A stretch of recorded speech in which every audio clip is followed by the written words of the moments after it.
What's up guys? Welcome back sa aking YouTube channel. Pag-usapan po natin itong 10 baht pero ito pong hawak ko ay year 2008.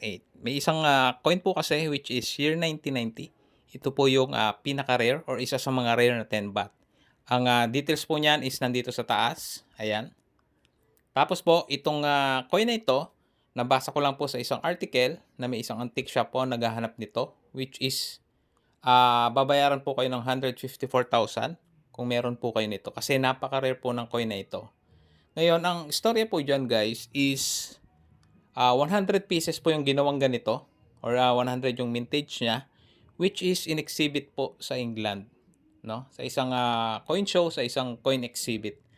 Ngayon po, ang bumalik na lang po sa Thailand, no, as per article is around 50 pieces.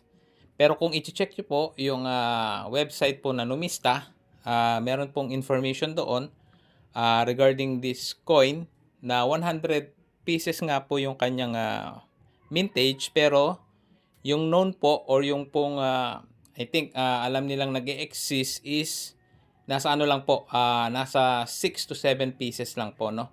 Itong coin na ito which is yung year 1990 or yung 2533. Ngayon guys, itong coin na ito, possibly, sabi nga nila, ay mga nabili na ng mga ibang collector, mga foreign collectors, kaya 50 pieces na lang yung bumalik po sa Thailand.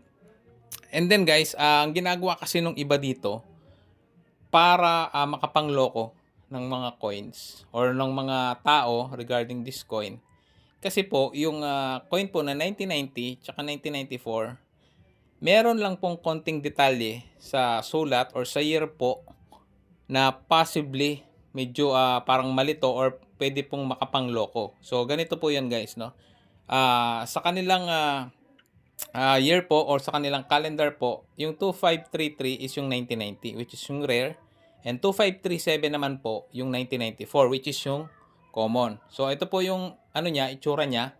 Yung dulo lang po yung ano, nagkakaiba, yung parang may buntot po.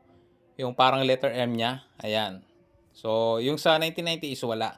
Ngayon guys, ang ginagawa ng iba is fina-file po yan or pinupudpud po yan para maging M. Kasi same lang po sila. Yun lang po talaga yung pagkakaiba nila. So, dahil po sa kagustuhan siguro na kumita ng iba, ganun po yung ginagawa nila based article. So, itong coin na ito guys, possibly syempre, suntok sa buwan na lang kung magkakaroon tayo nito. Pero, ang purpose ko lang po dito guys, although Philippine coins po yung natin, no, focus natin, is kung meron man tayong pwedeng ibigay na information regarding sa mga ibang coins, is ginagawa po natin, no? So, para dito sa 10 baht 1990, so ito po yung isa sa mga rare na coin. So, yun lang guys. I hope meron kayong natutunan or nagkaroon kayo ng information regarding this coin. And kung gusto nyo pang matuto guys, subscribe na lang kayo at click nyo na yung notification bell para updated po kayo sa mga videos na i-upload ko. So, muli guys, maraming salamat sa panonood.